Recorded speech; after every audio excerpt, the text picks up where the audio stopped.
So we're getting Mr. Everson's LS swap finished up.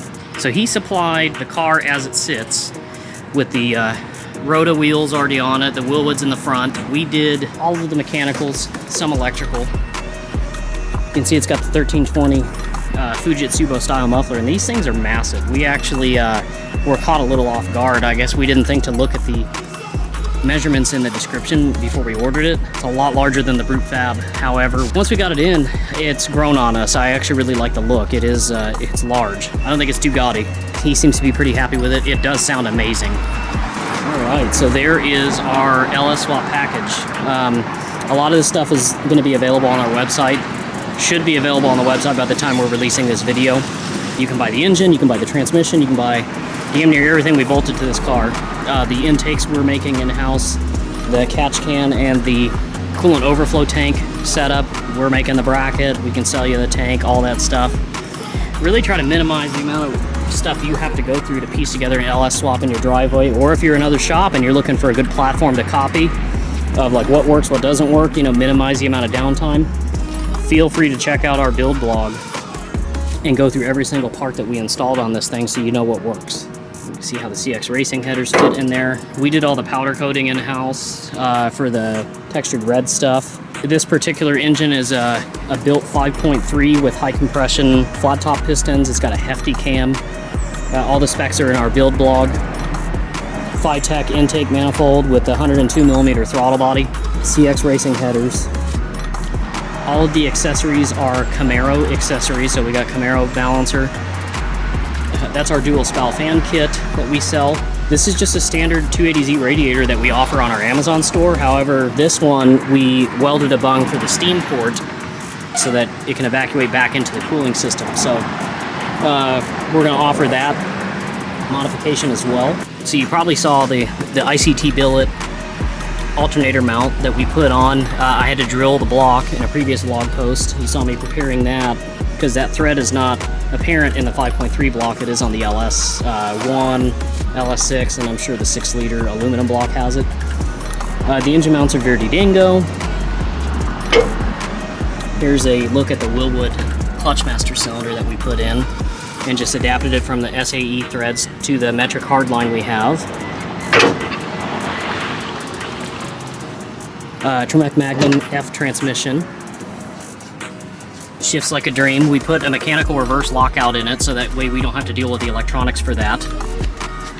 He decided to go with all Speed Hut gauges. Originally we were going to try to maintain the factory wiring to the gauges and just make the Datsun sensors bolt to the LS engine or come up with a way to convert them. But we ended up talking to Mr. Everson, and he was like, just put new Speed Huts and be done with it.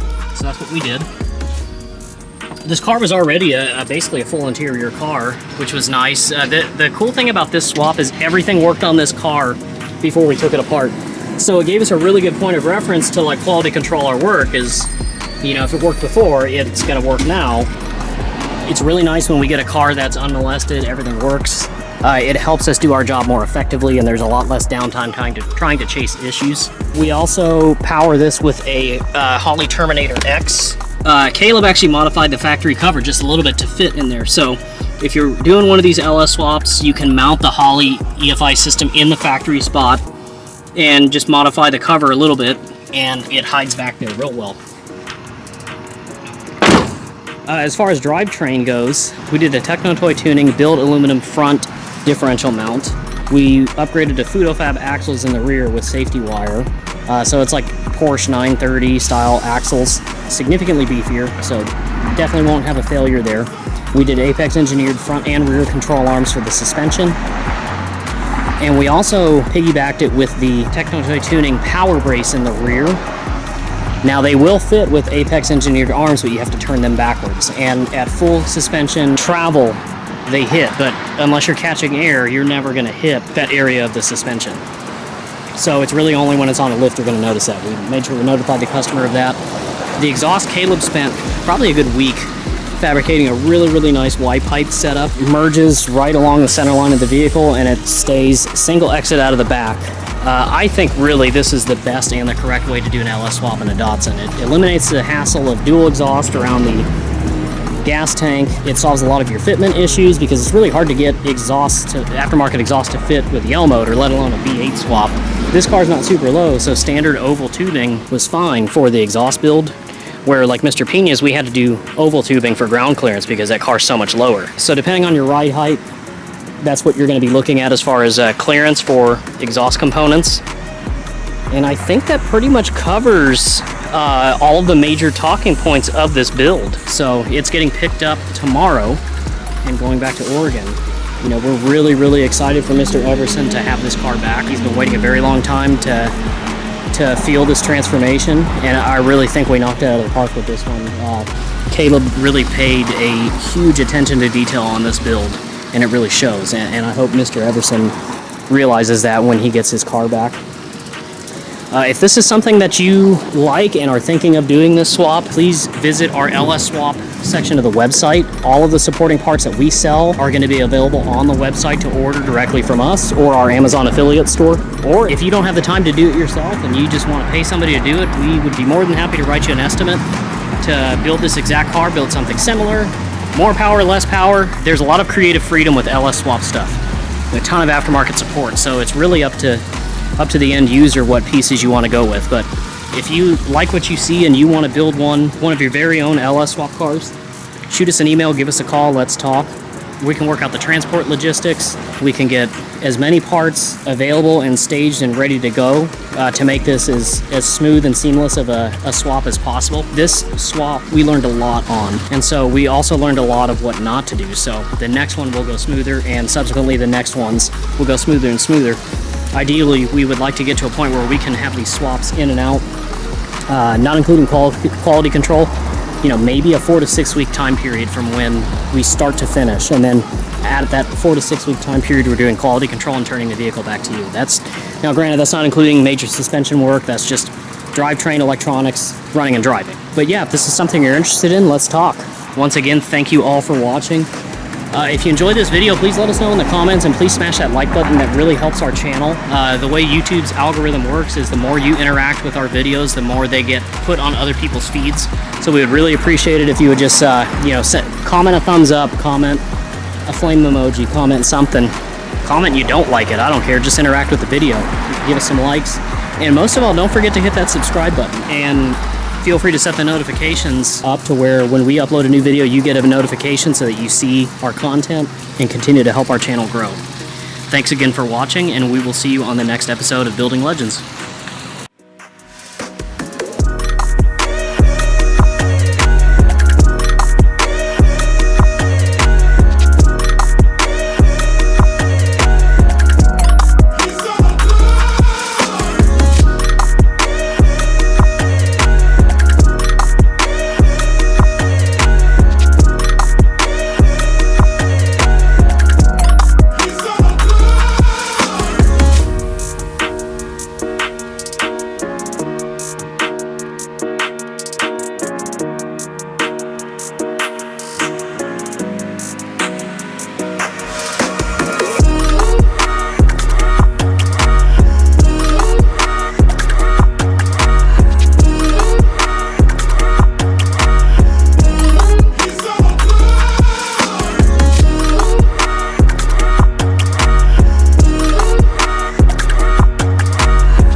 wrapping up the shoot for Mr. Everson's LS swapped 280Z build that we've been working on for quite some time now. The vehicle itself has been here almost a year. Engine components and all that we've been having for about another year, just waiting on clearing out a bunch of other projects, things like that. So it's finally time to send this one back home to Oregon, so we're gonna grab some driving footage.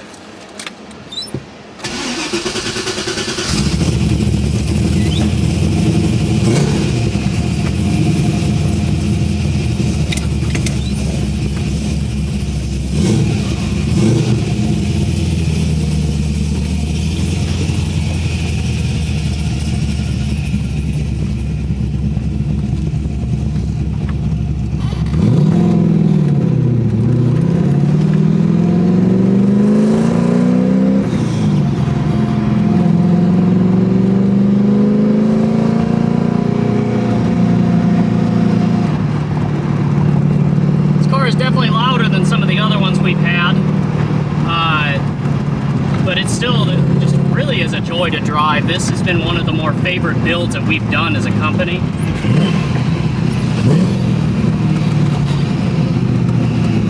It's a really well balanced car. It doesn't have a limited slip because at the time we were worried about excessive lead times, but it really doesn't.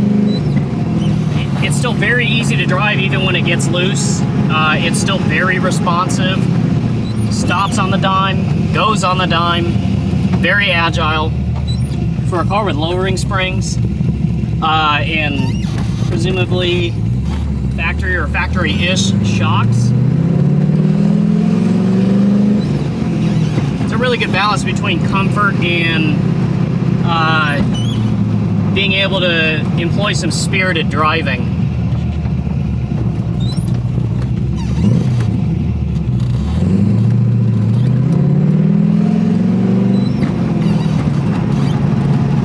Now this one we didn't put any air conditioning on.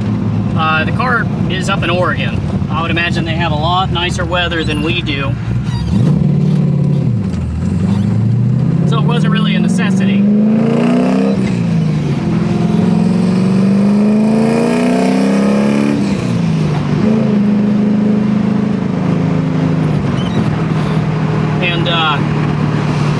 You know, at first I wasn't really sure what to expect out of this 1320 muffler, but I have to say I really like the way this muffler sounds, and I think the guys think the same thing. It's a really good balance between good hearty V8 sound, not super raspy, not too sedate. I actually like it a lot more than the HKS muffler we put on Mr. Pena's. Now his sounds good too, but I think this car out of the two sounds better. And you know, these are CX Racing headers. They bolted right in. We didn't have to modify them or fit them at all for this particular build, which was really awesome. So, as far as shifter placement, the factory Tremec shifter that comes with the Magnum F transmissions fit fine. If you make a locating bracket and tilt it a little bit further back, it's perfect for, you know, if you're shorter. I'm 5'6", so I found myself having to reach a little further, where tilting it back actually made it a lot more drivable. The problem is once we put the console in, the nub of the shifter actually hits the top of the console.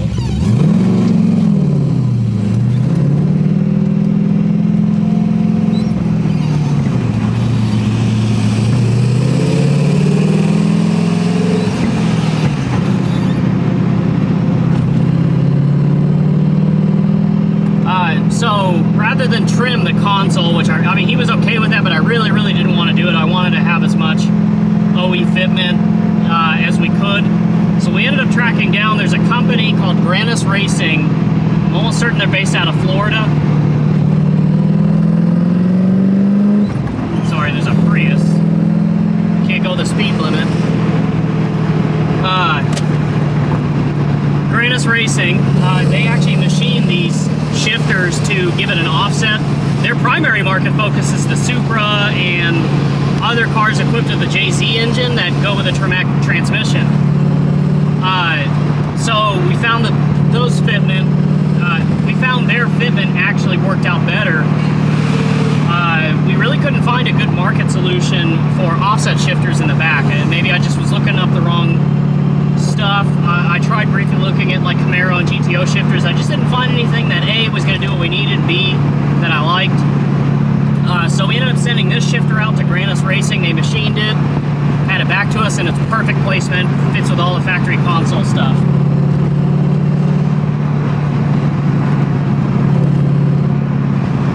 The other thing that differs in this car versus Mr. Pina's is on Pina's we retained the factory clutch master cylinder. We extended the push rod out to get enough throw out of the master cylinder and transmission and all that. Or excuse me, we extended the master cylinder push rod to get enough throw out of it to drive the concentric slave cylinder, his particular clutch setup. And for some reason or another, we could not get that same operation out of this setup. It's possible it could have just been a failed factory clutch master cylinder. Or it could have been something else, we weren't sure, but at a certain point, Caleb started doing a little bit of research, and we figured that instead of extending the push rod bracket for the master cylinder, we ended up just ordering a Wilwood master cylinder that moved more fluid. I could be getting this wrong. I'm almost certain it's a 7/8 clutch master cylinder, which throws a lot more fluid for the same amount of pedal movement. And that ended up being the perfect fit for this setup. We weren't having to modify stuff back and forth. So the clutch pedal does feel stiffer. The larger bore, with it displacing more fluid, you're going to feel a stiffer pedal versus the smaller bore factory setup. I think the factory clutch master is like a 5/8. So that is a known difference between the two setups that we did. The other thing is the issue of the throttle. This one has a 102 millimeter throttle body. We have been dealing with a hard throttle input initially to break the vacuum seal. This particular engine we picked is a 400 crank horsepower engine from Summit Racing. It's got if you can hear, it's got a really hefty cam. Somehow surprisingly draws a lot of vacuum at idle. It also draws a ton of vacuum on decel. So when you're trying to make micro corrections in your throttle input, you're having to really force the throttle down to break that vacuum seal. The vacuum of the intake manifold is holding that throttle closed.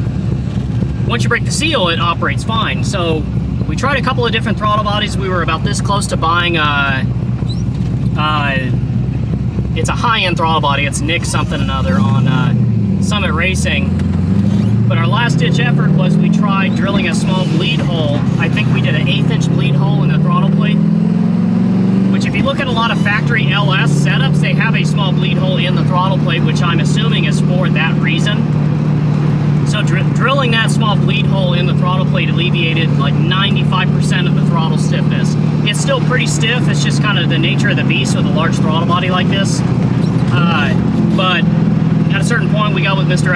Everson and we were like, hey, let's send it to you, see how you like it. If you don't like it, I'll send you a 92 millimeter. So stay tuned for that. We may decide 92 millimeter throttle bodies are better for these setups.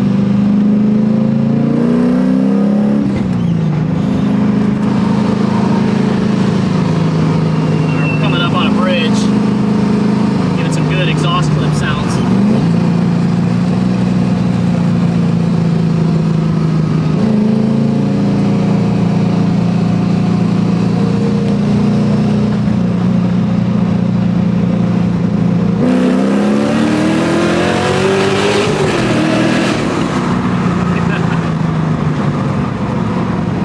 We're definitely going to miss this car, all of us here at GRW. This has been a really, really fun car to quality control test, drive. You know, every major build we do, we break them in for 500 miles before you get it. So, you know, this is a freshly broken in engine. We've got 500 moderately hard miles on this car to make sure that Mr. Everson's getting a quality product.